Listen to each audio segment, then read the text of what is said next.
Okay, तो इस session के अंदर हम कवर करेंगे कलेक्शंस इन सी शार्प। तो collection in C sharp as आप लोग जावा के अंदर पढ़ चुके हो कि कलेक्शंस का क्या काम होता है। ठीक है, हमने वो लेक्चर्स रिकॉर्ड नहीं किए थे, लेकिन इंशाल्लाह in coming lectures I will record it in Java as well. तो आपके पास कलेक्शंस एक्चुअली क्या होते हैं, हमारे पास एक डायनामिक एरे होते हैं। क्या होते हैं? डायनामिक एरे होते हैं। तो आपके पास कलेक्शन एक डायनामिक एरे। अब इस डायनामिक एरे का मकसद क्या है? क्लियर? पहले तो आपको यह समझना चाहिए कि एरे होता क्या है। First of all you have to know कि एरे होता क्या है। तो एरे हमारे पास एक कलेक्शन ऑफ आइटम्स होता है, कलेक्शन ऑफ आइटम्स, ठीक है, और values with one variable name. वरना ये होता है, फॉर एग्जाम्पल आपने एक इंटीजर का वेरिएबल बना दिया, integer a is equal to, उसके अंदर आप वैल्यू ए से पुट कर देते हो। चाहे जितनी भी बड़ी वैल्यू हो, लेकिन आप उसको इसी वेरिएबल के थ्रू एक्सेस कर सकते हैं। कि मैं सेपरेटली या इंडिविजुअली, क्या मैं सिर्फ 99 को कॉल कर सकता हूं? नहीं कर सकता। ठीक है, तो आपके पास किसी भी एक वेरिएबल के अंदर अगर आप वैल्यू स्टोर करते हो, तो भले जितनी भी वैल्यू हो, आप उस वैल्यू को उसी वेरिएबल से कॉल करेंगे। लेकिन इन जावा और इन PHP, सी शार्प, जो भी लैंग्वेज है, सारी लैंग्वेजेस के अंदर हम जावा को हम एरेस को यूज करते हैं। एज इट इज हम एरे लिस्ट को यूज करते हैं। ठीक है, तो आपके पास एरे क्या करता है? एरे एक्चुअली आपके इसी नाम से बनता है और उसके अंदर हम मल्टीपल वैल्यूज स्टोर कर सकते हैं। फॉर एग्जांपल कोई भी वैल्यू कॉमा देके आप स्टोर कर लो और ऐसे। ठीक है, अच्छा, अब बात ये आती है कि हमारे पास क्या different type of values store कर सकते हैं किसी एरे के अंदर? इन सी शार्प और in Java you can not insert different type of values in one array. समझ में आ रहा है कि अगर आपके पास इंटीजर का एरे है तो इंटीजर की ही वैल्यूज स्टोर होंगी, उसके अलावा कोई वैल्यू स्टोर नहीं होगी। अगर हम बात करते हैं कि हमारे पास अगर स्ट्रिंग का एरे है तो सिर्फ स्ट्रिंग ही स्टोर होंगे, उसके अलावा कोई वैल्यू स्टोर नहीं होगी। लेकिन अगर हम बात करें कि क्या ऑब्जेक्ट टाइप का अगर आप एरे बनाते हो, किसका? ऑब्जेक्ट टाइप का एरे, तो ऑब्जेक्ट टाइप के एरे के अंदर डिफरेंट वैल्यूज स्टोर हो सकती हैं। आ रहा है समझ? हमने जावा के अंदर पढ़ा था। तो यहां पे एरे, अगर वो आप कहते हो कि भाई कलेक्शन के अंदर हम different type of values store कर सकते हैं, लेकिन एरे के अंदर हम different type of values store नहीं कर सकते, क्योंकि we have strongly typed languages. Java, C sharp, C plus plus, ये ऐसी लैंग्वेजेस हैं जो स्ट्रांगली टाइप्ड लैंग्वेजेस हैं। यानी कि इसके अंदर अगर इंटीजर के साथ आपने एरे बनाया तो उसके अंदर सिर्फ इंटीजर स्टोर होंगे, उसके अलावा कोई वैल्यू स्टोर नहीं होगी। लेकिन अगर लूजली टाइप्ड लैंग्वेज है, सपोज PHP है या जावास्क्रिप्ट है, तो लूजली टाइप्ड लैंग्वेज है, उसके अंदर हम डेटा टाइप डिफाइन ही नहीं करते। सपोज जावास्क्रिप्ट का एग्जांपल ले लें, ARR वेरिएबल के साथ बनाते हैं आप, उसके बाद न्यू एरे, और यहां पे आके जो वैल्यूज आपको देनी है आप दे दें। चाहे आपको डिफरेंट टाइप की वैल्यू देनी है, आप वो भी स्टोर कर सकते हैं। समझ में आ रहा है? लेकिन in Java you can not insert different type of values in array. लेकिन अगर जावा के अंदर आप ऑब्जेक्ट टाइप का एरे बनाते थे तो क्या होता था? उसके अंदर different type of values store होती थी। As it is C sharp के अंदर होगा। तो ऑब्जेक्ट टाइप के एरे के अंदर हमारी different type of values store होती हैं। तो अब बात यह आती है कि जब array different type of values भी स्टोर कर सकता है और बहुत सारे आइटम भी स्टोर कर सकता है, तो कलेक्शन की नीड क्यों है? समझ में आ रहा है? द पॉइंट इज दैट के array have a fixed length, और ऐसा समझ लो कि उसकी फिक्स्ड लेंथ होती है। You can not change the length of array. एक बार आपने अगर एरे के अंदर बता दिया कि फॉर एग्जांपल मैं एक इंटीजर टाइप का एरे बना रहा हूं, a is equal to new int suppose, अगर इस एरे के अंदर 30 एलिमेंट ही स्टोर होंगे तो उससे ज्यादा आप इंसर्ट नहीं करवा सकते। अगर आप इंसर्ट करवाते हैं तो आपके पास एक्सेप्शन आती है, array index out of bounds exception. समझ में आया कि आपने 30 इंडेक्स बताया, आप उससे ज्यादा वैल्यूज इंसर्ट नहीं कर सकते।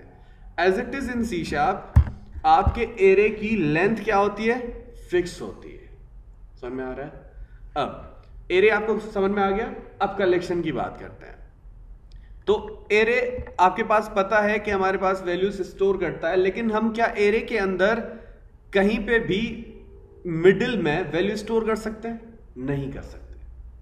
सही, हमें कोई वैल्यू डिलीट करनी है तो वो भी नहीं कर सकते मिडिल से। क्या हम उस एरे की लेंथ को बढ़ा सकते हैं? नहीं बढ़ा सकते।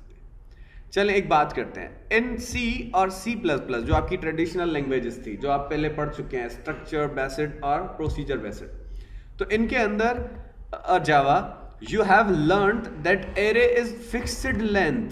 Once we declare array we can not change the length of array.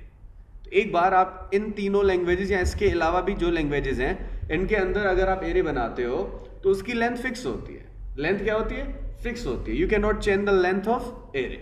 For example, suppose I have declared array here, 10 index का एरे है तो आपके पास 10 इंडेक्स की ही लेंथ होगी, उससे ज्यादा आप इसके अंदर लेंथ नहीं कर सकते। अच्छा हाँ, सी शार्प के अंदर but by using array dot size method we can change the length of array.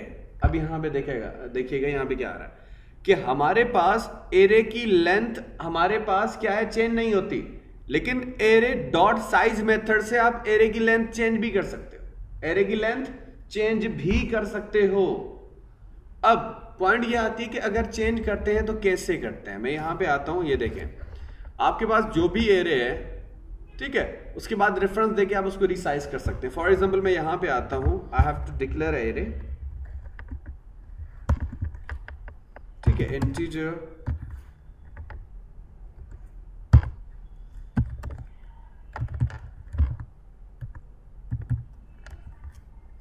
इसकी कितनी लेंथ 10 है, फॉर एग्जांपल 10 है। कितनी? 10। कि we have a array with 10 number of items. क्या आप एरे को स्टोर करवाएंगे 10 number of items. For example मैं यहां पे आके एरे की लेंथ मालूम करता हूं, console dot write line and we are going to a dot length function. तो एरे की लेंथ आपको ये बता देगा। ए एरे का नाम है, उसी को हमने लेंथ के लिए यूज किया। Console dot read line to hold the screen, right. मैं इसको एग्जीक्यूट करता हूं,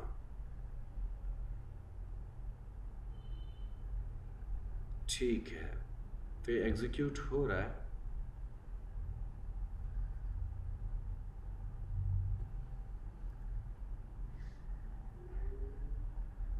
ठीक है, ये लोडिंग में टाइम ले रहा है, ठीक है। चले देखिए, एरे की लेंथ क्या है, 10 है, लेकिन मैं एरे की लेंथ को क्या कर सकता हूं, रिसाइज कर सकता हूं या चेंज कर सकता हूं। कैसे? Now you have to go over there, और उसके बाद हम क्या करते हैं, यहां पे देखिएगा। अब मैं यहां पे आके एरे की लेंथ को रिसाइज करता हूं। फॉर एग्जांपल देखें कैसे, एरे डॉट रिसाइज, उसके बाद आप क्या लिखते हैं, रेफर ARR, यानी कि एरे का रेफरेंस जो भी है वो देते हैं आप, यानी कि एरे का नाम, और उसके बाद आप दे देते हो जो भी आप इसकी लेंथ रखना चाह रहे हो। सही है। फॉर एग्जांपल मैं इसी को यहां पे आके रिसाइज करता हूं। कैसे करते हैं देखें, now you just have to pass the reference over here. Array का नाम क्या है, ए है ना, और यहां पे रिसाइज लिखना, एक्स नहीं देना, ठीक है। यहां पे देखें, तो आपने क्या करना है, जिस एरे की लेंथ आप चेंज करना चाह रहे हैं उसका नाम क्या है, ए। इसका नाम क्या है, ए। तो आपने एरे डॉट रिसाइज का मेथड लगाना है। एरे क्लास है, एरे क्या है, क्लास है। देखें कौन से, सिस्टम डॉट एरे के आपके नेम स्पेस के अंदर पड़ी है। उसके बाद यही क्लास सिस्टम नेम स्पेस के अंदर पड़ी है, एरे क्लास, सही है। और आपके पास यहां पे रिसाइज उसी एरे का मेथड है। क्लियर? अब मैं क्या कर रहा हूं, रेफर, आपके पास ये जो REF है, रिफ, ये आपको एक कीवर्ड जो देना है, ठीक है। आप यहां पे रेफरेंस पास कर रहे हो कि किस एरे की साइज रिसाइज करनी है, उस एरे का नाम यहां पे देना है। उसके बाद जितनी आप लेंथ रखना चाह रहे हो एरे की वो आपको यहां पे देनी है। अब ये लेंथ तो रिसाइज कर लेगा। फॉर एग्जांपल मैं यहां पे आके फिर से एरे की लेंथ मालूम करता हूं, तो अब देखिएगा एरे की लेंथ रिसाइज हो चुकी है, देखें 15 हो गई एरे की लेंथ। लेकिन इससे हो क्या रहा है, इससे ये हो रहा है कि हमारे पास, but actually what it will do, it will destroy the existing array and create a new one. उसने क्या किया, उसी ए के नाम से जो एरे था उसको पहले डिस्ट्रॉय किया जिसके 10 आइटम की लेंथ थी, और फिर से ए के नाम से एक न्यू एरे बना लिया। समझ में आ रहा है? उसने पहले उसी नाम से जो एरे था उसको डिस्ट्रॉय किया from memory and it provide new length with new name. समझ में आया? तो उसने ये काम किया। तो जब भी आप फॉर एग्जांपल एरे की जो है आप साइज चेंज करते, क्या होता, आपकी बार बार distribution of array is continuous. अच्छा, यहां पे 3 things we can not do with array. अब कौन सी 3 चीजें हैं जो आप एरे के थ्रू नहीं कर सकते? The point is increasing the size. आप साइज इंक्रीज नहीं कर सकते। अगर आप इंक्रीज कर भी रहे हो तो बार बार आपका एग्जिस्टिंग एरे डिस्ट्रॉय होगा, फिर न्यू वन क्रिएट होगा, एग्जिस्टिंग डिस्ट्रॉय होगा, न्यू वन क्रिएट होगा। समझ में आ रहा है? उसके बाद inserting values into the middle. हम किसी भी एरे के मिडिल के अंदर हम आइटम इंसर्ट नहीं कर सकते। क्लियर? नाउ डिलीटिंग और removing values from the middle. हम एरे से कहीं पे भी मिडिल में वैल्यू रिमूव नहीं कर सकते कहीं से भी, लेकिन कलेक्शन के अंदर हम ये तीनों चीजें कर सकते हैं।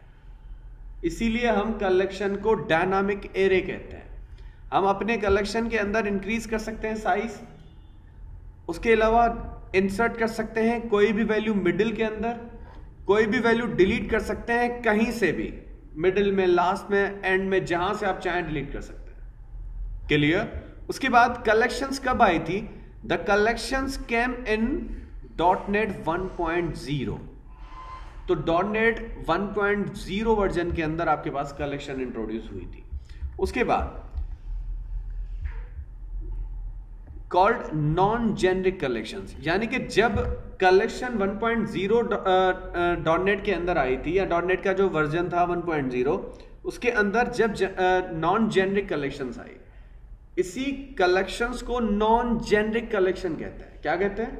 Non generic collection. जब ये आपकी स्टार्ट में आई थी, लेकिन बाद में आके आपको आगे चल के मैं बता दूंगा कि क्या है जेनरिक और नॉन जेनरिक का डिफरेंस। सही है? लेकिन आप इतना समझ लो कि हमारे पास 1.0 .NET के वर्जन के अंदर जो कलेक्शंस आई थी वो नॉन जेनरिक थी। ठीक है? हम आगे चल के कुछ जो हमारे कमिंग वीडियोस होंगे कलेक्शंस के अबाउट, उसके अंदर जेनरिक और नॉन जेनरिक को हम अच्छे से कवर कर लेंगे कि क्या होता है जेनरिक, क्या होता है नॉन जेनरिक। लेकिन आपके पास आप जो पहले लैंग्वेजेस पढ़ के आए हो, C++ समथिंग, या प्रोसीजरल जो लैंग्वेजेस थी या ट्रेडिशनल थी, उनके अंदर हमारे पास क्या होता था कि आपके पास बिल्ट इन क्लासेस या क्लासेस के नाम से नहीं थी कोई चीज। अगर आपको स्टैक यूज करना है तो स्टैक खुद से डिफाइन करना पड़ता था। कोई बिल्ट इन थिंग किसी लैंग्वेज से नहीं मिलती थी वहां पे। You have to define something and then utilize। वहां पे स्टैक ये सारी चीजें थी, लेकिन वो आपकी इन द फॉर्म ऑफ क्लासेस या आपकी कलेक्शंस के फॉर्म में नहीं थी। समझ में आ रहा है? अगर आपको वहां पे कोई भी चीज यूज करनी है, then you have to define the thing and then you have to utilize. लेकिन in C# these all things are provided in the collections framework। ठीक है? इन द फॉर्म ऑफ क्लासेस। ये आपकी सारी क्लासेस हैं जो कौन से नेम स्पेस के अंदर है? कलेक्शंस, system.collections नेम स्पेस के अंदर है। समझ आया? अब ये सारी जो है हमारे पास stack, queue, linked list, sorted list, array list, hash table, ये सारी यूज होती हैं। और ये सारी क्या है? कलेक्शन क्लासेस है। समझ में आया? उसी कलेक्शन जो हम कह रहे हैं उसी की क्लासेस हैं। लेकिन इन सब में से जो मोस्टली यूज होता है वो आपके पास एरे लिस्ट है। कौन सा यूज होता है?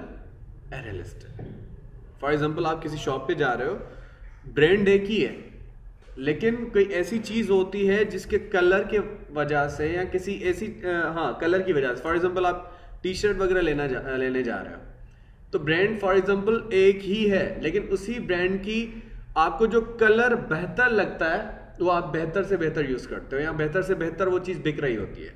As it is in collection we have different type of classes, लेकिन आपका जो मोस्टली यूज होता है वो एरे लिस्ट है।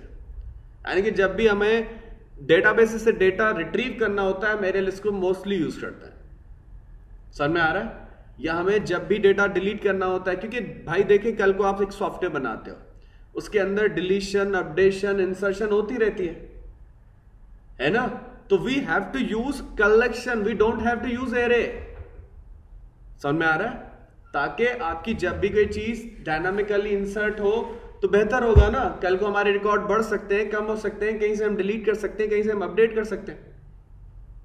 ठीक है, तो आगे चल के जब हम विनफॉर्म पढ़ेंगे बैकएंड पे, तो सीशा भी यूज होगी ना, जिसमें आपको प्रोजेक्ट भी बनाना है। ठीक है, उसके बाद हमारे पास कुछ इसका डिफरेंस है। कौन सा डिफरेंस है? Difference between array and array list. तो एरे और एरे लिस्ट के अंदर जो मैं आपकी ऊपर चीजें बता चुका हूं कि can not insert items in middle. Array के अंदर आप कहीं पे भी क्या इंसर्ट नहीं कर सकते, क्या कोई भी item in middle. We can not delete item from array. अच्छा, यहां पे ऑटो रीसाइज है, इसकी साइज फिक्स है एरे की, और आपके पास कलेक्शन की क्या है साइज, ऑटो रीसाइज हो सकता है, डायनामिक है। We can insert items in middle. हम कलेक्शन के अंदर कहीं पे भी मिडल में वैल्यू इंसर्ट कर सकते हैं। सही है। उसके बाद we can delete item from array list, और हम डिलीट भी कर सकते हैं आइटम्स फ्रॉम एरे लिस्ट। चलिए इसको प्रैक्टिकली कर लेते हैं। यहाँ पे आ जाए, मैं क्या करता हूँ, यहाँ पे आके इस एरे को कमिट कर देते हैं।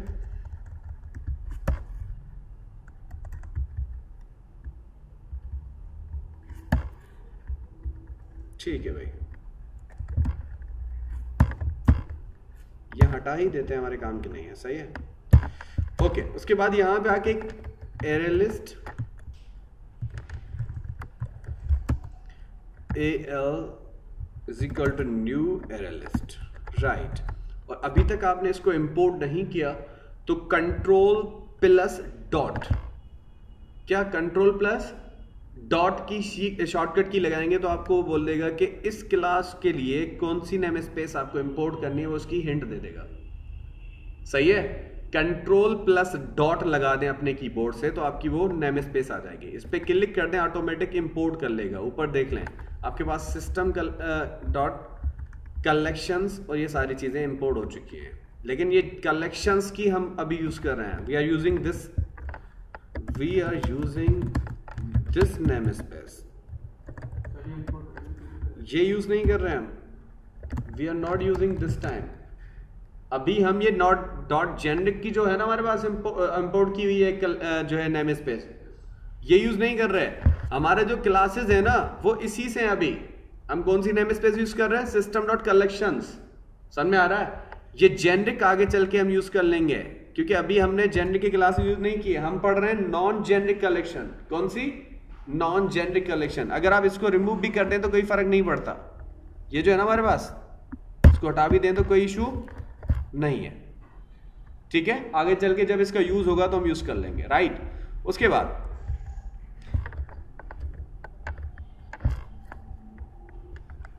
ओके, तो हमारे पास यहां पे इसी एरे लिस्ट के अंदर आइटम्स कैसे ऐड करते हैं। अच्छा, आइटम ऐड करने से पहले मैं इसकी, जैसे हमने स्ट्रिंग बिल्डर की क्या मालूम की थी, लेंथ, कि इनिशियल में उसको क्या आपके आइटम ऑफ वैल्यूज की मिली है। तो मैं यहां पे आके कंसोल डॉट राइट लाइन, अच्छा यहां पे इसकी लेंथ मालूम करने के लिए इसका मेथड होता है कैपेसिटी। कौन सा? कैपेसिटी। AL यानी कि आपकी जो भी ऑब्जेक्ट बनाई है आपने, किसकी? एरे लिस्ट की, क्योंकि एरे लिस्ट क्लास है। ठीक है, तो वो आपको लगा के डॉट, उसके बाद कैपेसिटी, आपकी कलेक्शन के मेथड है कुछ, इसको मालूम कर देते हैं कि इसके पास कितनी लेंथ इसको अभी प्रोवाइडेड है। देखिए 0 है। क्या है? 0। फर्स्ट टाइम इसकी लेंथ क्या है? 0। लेकिन जब भी मैं इसके अंदर एक आइटम ऐड करता हूं, फॉर एग्जांपल मैं कैसे आइटम ऐड करेंगे, AL डॉट एड, उसके बाद यहां पे आके आपने कोई भी वैल्यू दे देनी है। For example I have provided 1 2 3। चले अब मालूम करते हैं इसकी कैपेसिटी कितनी हो गई। तो इसकी कैपेसिटी 4 हो गई। समझ में आ रहा है? यानी कि जो स्ट्रिंग बिल्डर था, देखें फर्स्ट टाइम वो कितनी वैल्यू प्रोवाइड करता था, इनिशियल में 8 या 16 समथिंग प्रोवाइड करता था। लेकिन आपके पास अगर हम एररलेस की बात करते हैं तो ये पहले, क्योंकि डायनामिक है ना ये, तो ये खुद ऑटो आपकी वैल्यू या नंबर ऑफ आइटम्स के लिए एक मेमोरी असाइन कर देता है। तो अगर आप एक आइटम इंसर्ट करते हैं तो आपको 4 आइटम्स की मेमोरी दे देता है। लेकिन जब 4 फिल हो जाएंगे तो ऑटोमेटिक उसको डबल कर देगा। 4 से फिर 8 से फिर 16 से फिर 32, ऐसे चलता रहेगा। समझ में आ रहा है? As it is. तो अगर फॉर एग्जांपल मैं यहां पे आके इसके अंदर अभी देखें 4 आइटम की इसके पास मेमोरी है, मैं इसके अंदर 5 आइटम ऐड कर लेता हूं। कितने? 5।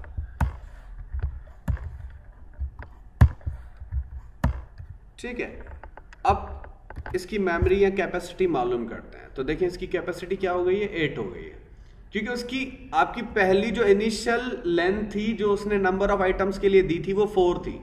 लेकिन जब आपने उसको 5 आइटम दिए तो 4 फिल हो गए। जैसे ही आपने 5th वन दिया तो उसने अपनी मेमोरी डबल कर ली। क्या कर ली? डबल कर ली। और ऐसे ही आप देते जाएं तो आप कर सकते हैं। लेकिन आप अगर चाहें तो अपनी मर्जी से इनिशियल स्टेटस को दे सकते हैं कि 20 नंबर ऑफ आइटम्स के लिए फर्स्ट में ही ये वैल्यू असाइन करते हैं। तो इसकी अगर आप मेमोरी अभी मालूम करेंगे तो इसकी 20 होगी। क्या होगी? 20 है। समझ में आया? जब ये 20 फिल हो जाएंगे और आपने 21 आइटम भी ऐड किया तो ये अपनी मेमोरी डबल कर देगा। समझ में आया? अब ये 40 कर देगा, जैसे आपने स्ट्रिंग बिल्डर पढ़ा था। उसके बाद अब यहां पे आके क्या हम इसके अंदर आइटम डिलीट भी कर सकते हैं, इंसर्ट भी कर सकते हैं, सारी चीजें। लेकिन अब एक बात यहां पे, पहले मैं इसको एग्जीक्यूट करवाता हूं। क्या करवाते हैं? एग्जीक्यूट। मैं यहां पे आता हूं, एक फॉर ईच लूप यूज कर लेते हैं। आपको पता है फॉर ईच लूप हम क्यों यूज करते हैं? किसी भी एरे या कलेक्शन के एलिमेंट्स को रिट्रीव करने के लिए। लेकिन यहां पे फॉर ईच लिखना पड़ता है। आपने अदर लैंग्वेजेस के अंदर सिर्फ फॉर लिखा है, सिंटैक्स अलग होता है ना, कीवर्ड वही फॉर का यूज होता है, लेकिन यहां पे फॉर ईच का कीवर्ड है। क्लियर? उसके बाद आपको पता है कि हमारे पास कलेक्शंस क्या है? क्लासेस हैं। तो आपके इसी क्लासेस को ऑब्जेक्ट जो इनका पेरेंट क्लास है उसके थ्रू ही कॉल करना पड़ेगा। समझ में आ रहा है? ऑब्जेक्ट का रेफरेंस टाइप बनाएंगे, उसके बाद ऑब्जेक्ट क्लास है ना, ऑब्जेक्ट उसी का मैंने रेफरेंस टाइप बनाया ओबीजे। उसके बाद हमने क्या करना है? इन एल कि क्या करो, एल के पास यानी कि इस एल के ऑब्जेक्ट के पास जो भी आइटम है वो किसको दे दो? ओबीजे को दे दो। और हम इसी ओबीजे को बस प्रिंट करवा देंगे। क्या करवा देंगे? प्रिंट करवा देंगे। यहां पे आके कंसोल डॉट राइट लाइन और यहां पे आके ओबीजे। ठीक है। अच्छा, अगर आप सिंगल लाइन पे ही प्रिंट करना चाह रहे हो तो सिर्फ राइट लिख दें, लाइन देने की जरूरत नहीं है। मैं इनके बीच में स्पेस दे देता हूं। ठीक है, सेव करते हैं और एग्जीक्यूट करते हैं कि हमारे पास नंबर ऑफ आइटम जो हमने इस एरेलिस्ट के अंदर स्टोर किए हैं वो कैसे प्रिंट होता है। ठीक है। अच्छा, लास्ट में हमने कैपेसिटी भी प्रिंट की हुई है तो मैं उसको भी अभी कमिट कर देता हूं या इसको ही रिमूव कर देते हैं। सही है। तो मेरे पास नंबर ऑफ आइटम जो स्टोर्ड है 5 आइटम है, श्योर है। उसी 5 आइटम में से अगर आप कोई वैल्यू इंसर्ट यानी कि इसके अंदर फिर से इंसर्ट करना चाह रहे हैं तो आप वो भी कर सकते हैं। मैं क्या करता हूं, यहां पे आके इंसर्ट करता हूं वैल्यू। लेकिन जब आप एरेलिस्ट के अंदर आइटम ऐड करते हो तो ऐड का मेथड यूज होता है। लेकिन जब इंसर्ट करना चाह रहे हो तो यहां से आपके पास al.insert का मेथड यूज होता है। कौन सा? इंसर्ट का। तो यहां पे आके मैं वैल्यू देता हूं 400 और उसके बाद हम इसको जस्ट अ मिनट अच्छा, इंसर्ट कहां पे करना है, इसके दो पैरामीटर होते हैं। जब भी आप इंसर्ट करते हो तो अब देखें यहां पे ये आपको हिंटिंग बताएगा कुछ कि जब आप इंसर्ट करने जा रहे हो तो इसके दो पैरामीटर हैं कि इंडेक्स बताओ जहां पे इंसर्ट करना है और वैल्यू बताओ जहां पे आपको इंसर्ट करनी है। लेकिन देखें ऑब्जेक्ट टाइप की वैल्यू, एरे के अंदर जो वैल्यूज स्टोर होती है ना वो in the form of value ही होती है। लेकिन ये क्लासेस हैं, एरे लिस्ट या जितने भी कलेक्शन के ये क्लासेस हैं, तो इनके अंदर जो आप ये वैल्यूज पुट कर रहे हो ना वो एज अ ऑब्जेक्ट हैं। ये सारे क्या हैं, ऑब्जेक्ट्स हैं। समझ में आ रहा है? और यहां पे देखो इसीलिए तो हम ऑब्जेक्ट टाइप के इसी रेफरेंस टाइप के थ्रू कॉल कर रहे हैं। समझ में आ रहा है? क्योंकि आपके पास इसी एरे लिस्ट के ऑब्जेक्ट के पास भी क्या है, ऑब्जेक्ट्स हैं ना सारे, वो सारे ऑब्जेक्ट हमने इसी ओबीजे के रेफरेंस वेरिएबल को दे दिए। जी सर जो आप पूछो। सर जो आप ऑब्जेक्ट से फॉर इच लूप में सर एक कोड करा रहे हैं जी इसके क्लास का नाम नहीं दे सकते? नहीं, देखें यहां पे ऑब्जेक्ट सारे क्लासेस का क्या होता है, पेरेंट होता है ना, तो वो वाला सीन है। समझ में आ रहा है? खुद कलेक्शन क्लासेस का भी जो पेरेंट क्लास है वो ऑब्जेक्ट है, तो इस लिहाज से हम दे रहे हैं यहाँ पे। अच्छा, अब यहाँ पे आके इंसर्ट करना है तो इंडेक्स बताना पड़ेगा। मैं इसको इंडेक्स बता देता हूँ कि 4 इंडेक्स पे कौन सी वैल्यू इंसर्ट करो, 500। तो देखें वो कर रहा है। अब इसको एग्जीक्यूट करवाते हैं तो देखें 0 इंडेक्स पे 1 2 3 है, 1 पे ये है, 2 पे ये है, 3 पे ये है, 4 पे क्या इंसर्ट किया इसने, समझ में आया? जबकि 4 पे 1 2 7 था, लेकिन इस क्योंकि डायनामिक एरे ऑटो पोजीशनिंग कर रहा है, एरे के अंदर हमें क्या करना पड़ता, पहले वहां से ये हटाना पड़ता, आगे करना पड़ता, पीछे करना पड़ता, फिर इंसर्ट करना पड़ता। समझ में आ रहा है? लेकिन ये क्या है, डायनामिकली आपकी सारी चीजें बैकएंड पे हो रही है। अब एक दूसरी बात, क्या यहां पे आके हम कोई वैल्यू रिमूव कर सकते हैं? Yes we can. हमें करना ये होगा कि यहां पे आके al डॉट रिमूव, कौन सा मेथड यूज करते हैं, रिमूव का मेथड। और रिमूव क्या करना है, you just have to provide the value. आप दोनों तरीकों से कर सकते हैं, इंडेक्स के थ्रू भी और वैल्यू के थ्रू भी। अगर आपको वैल्यू के थ्रू करना है तो रिमूव का मेथड यूज करेंगे। कौन सा मेथड, रिमूव का। आपके पास कौन सी वैल्यू रिमूव करनी है, मैं कर देता हूं 1 2 7, ठीक है। और यहां पे आके फिर से इसको रन करवाते हैं तो देखें क्या आ रहा है, 1 2 7 रिमूव हो गया, लेकिन हमने लास्ट से किया है। अगर आप मिडिल से भी करना चाहें तो वो भी आप रिमूव कर सकते हैं। फॉर एग्जांपल मैं कर देता हूं 1 2 3, तो देखें 1 2 3 भी हो गया रिमूव, ठीक है। अगर आप मिडिल से कोई करना चाह रहे हैं, फर्स्ट सेकंड थर्ड जो भी आपको करनी हो, आप यहां पे आके रिमूव कर सकते हैं। फॉर एग्जांपल मैं कर देता हूं 1 2 5, तो वो भी रिमूव हो जाएगी। देखें हो गई रिमूव, क्लियर। अगर आपको क्या करना है, आपको अकॉर्डिंग टू इंडेक्स करना है, तो यहां पे एक होता है मेथड रिमूव इट। उसके बाद आपको सिर्फ यहां पे इंडेक्स देना है। क्या देना है, इंडेक्स, कि कौन सी इंडेक्स आपको यानी कि जिस इंडेक्स पे जो वैल्यू पड़ी है आपको रिमूव करनी है। लेकिन याद रहे यहां पे आपको नंबर्स देने हैं, कि स्ट्रिंग नहीं देनी। इंडेक्सेस नंबर्स में होते हैं ना, इंटीजर टाइप के होते हैं। ऐसा ना हो कि आप 1 लिख रहे हो यहां पे तो ये एरर दे देगा, सही है। ये मेथड आपका रिटर्न करता है नंबर, तो you have to provide number. For example मैं कर देता हूं कि 0 इंडेक्स पे जो भी वैल्यू पड़ी है उसको रिमूव कर लो, तो ये क्या करेगा, 0 पे क्या पड़ा है 1 2 3, तो उसको क्या कर देगा, रिमूव कर देगा। समझ में आ रहा है, ठीक है। तो ये थे आपके पास एरे लिस्ट जिसके थ्रू हम वैल्यूज इंसर्ट कर रहे हैं, रिमूव कर रहे हैं।